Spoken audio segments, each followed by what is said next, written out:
Love Lies Bleeding is a queer crime thriller with some body horror thrown in. What more can you ask for? You talked to your dad recently? Why?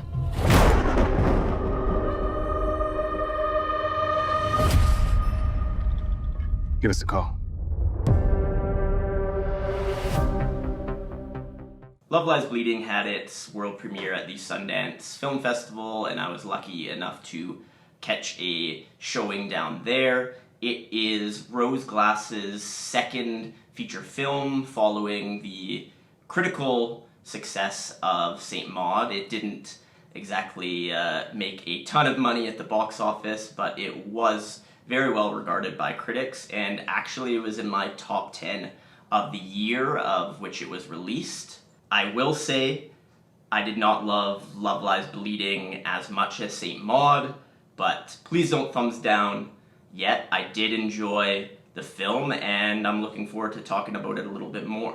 Essentially, this film follows Kristen Stewart, who plays a gym employee, and Katy O'Brien, who is a bodybuilder traveling from town to town. They fall in love and go on a, I guess you could say, violent rampage of sorts. Glass co-wrote this script with Veronika Davilska. She wrote Saint Maud on her own, and while writing even the first draft of this script, she had Kristen Stewart in mind for her lead. Of course, this is a pretty dangerous thing to get yourself into as a screenwriter and director, but fortunately enough for Glass, Stewart had seen Saint Maud, she had loved it, and so it was a pretty easy decision for her to jump on to the project. Katy O'Brien joined later on, but she was also a perfect fit. O'Brien had competed in bodybuilding previously, so that transition to the role was not too difficult. That being said, she was only officially added a couple months before shooting, so she had to dive full force back into her training and nutrition to look as close to stage ready as she could for this project. So not only learning lines, kind of developing her character internally, she also needed to dial in the physical side as quickly as she could. Love Lies Bleeding is set in 1980s United States, and it certainly has that feel.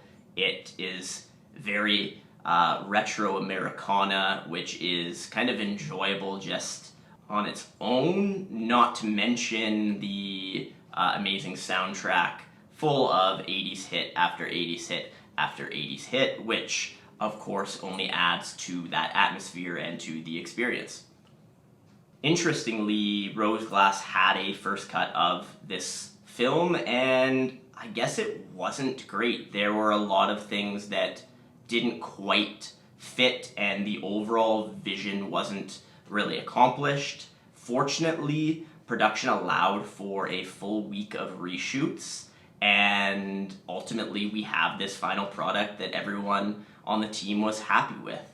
I would love to hear more about what exactly was changed from that week of reshoots, but Glass has been understandably tight-lipped about those specific changes. As I mentioned, Saint Maud was a film that I really adored, and what Glass accomplished so brilliantly in that particular project was her use of the surreal almost as a mechanism or a device to enter and spend time within the protagonist's consciousness, to understand our lead's understanding or misunderstanding of reality. This surrealism was in fact so effective that it led to what was my favorite shot of the year in the closing scene. Love Lies Bleeding also makes use of these elements of surrealism, although in this case it's not rooted in the specific psyche of a particular character. It's more of just a vibe. As Glass herself coined this, she wanted the kind of surrealist elements to create a heightened experience for the viewer. For me personally, the surrealism didn't work quite as effectively in Love Lies Bleeding as it did in Saint Maud, probably because I appreciate those sort of choices as being rooted within a particular character and our understanding of them as an audience, whereas these kind of just existed to create an experience for viewers. Not to say that it doesn't work, but it's not exactly what I look for when I'm asked to suspend disbelief. And certainly there are moments here where that's exactly what you're asked to do. There are things that kind of veer into the melodramatic, that veer into the unrealistic, but of course this is planned, this is part of the entire project. And look, I'm not saying that I didn't enjoy this film, I did. It's just that the magical realism that we're exposed to here is not normally what attracts me. If this film was a smaller project, it has cult classic written all over it. I just don't think that an A24 project that's getting a pretty wide release can be designated that status, but this movie is going to have a rabid fan base. In fact, I saw it firsthand at Sundance, and there are going to be many people who have this as their #1 film of the year. It's a project that, if it ticks the boxes for you, if it works for you, it is going to work 100%. As you may have seen in the news, Kristen Stewart has been getting some attention, a lot of negative attention for her Rolling Stones cover shoot. I suppose that the world is still uncomfortable with women actually overtly showing that they're sexual beings, but kind of an aside there. Anyway, I do bring that up to say that this film is overtly sexual. It is a queer romance that does not shy away from the sexual relationship between our two central characters. So if you're uncomfortable with a magazine cover shoot, then you're probably not gonna love this one either, so I'm just saving you the $15 that you would spend at your theater. We also have a strong supporting cast here. We have Dave Franco, who plays one of the most despicable men you will ever come across, and because so many people love to hate Dave Franco, it might be enjoyable for many. Alongside Franco, we have strong performances from folks like Jena Malone, who played a role here, but also in another Sundance project, Little Death, which I reviewed on this channel too. We also have Ed Harris, who plays another very despicable man. Just check out that haircut, right? That screams villain. And not only is he a villain, he is Kristen Stewart's father in this case, just adding a whole another layer to the drama.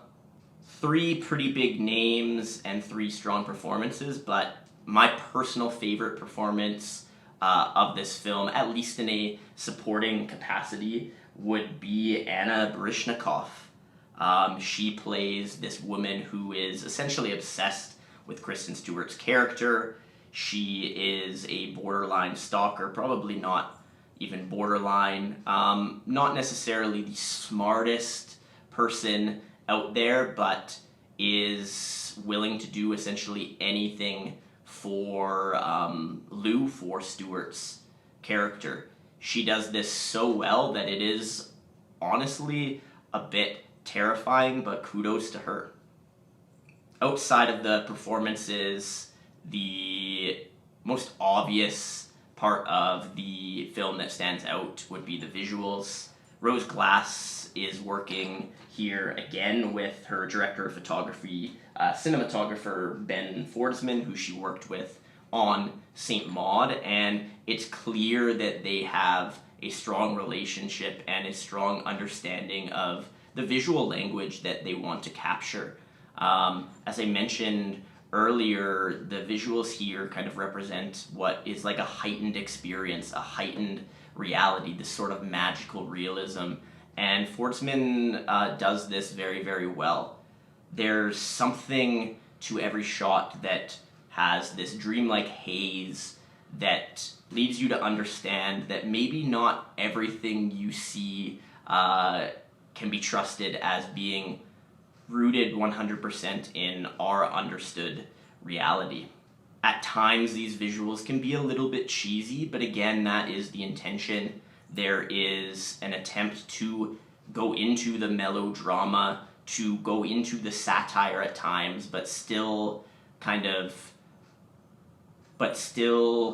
try to find that fine line between the absurd and the real. For me personally, sometimes it moves a little bit too far away from that kind of lived reality, but for others, it's going to be exactly what they love. Particularly in the third act, we are forced to suspend our disbelief a little bit more, and I feel like it's this third act that really, for most people, is going to be the point at which they are lost or they find themselves already penciling in Love Lies Bleeding as their #1 film of the year. If you take so many just individual frames of this film, it has that comic book feel, the kind of over-the-top visuals, the superhero, superpower nature of our characters. And again, for some that will work perfectly, and for others it might be a little bit difficult to balance with the real kind of emotional experiences of the characters. At the end of the day, it's a fun ride. Look, I didn't love it as much as Saint Maud, I still enjoyed it. And I probably enjoyed it more because I watched it in a theater full of other people. I would implore you, if you do have an interest in watching this, it's a movie that needs to be watched with others, hopefully in a packed theater. Thanks so much for watching. If you made it this far, do that like thing, the subscribe thing, the comment thing. It's all very helpful. And also watch the next one, I guess. Cheers.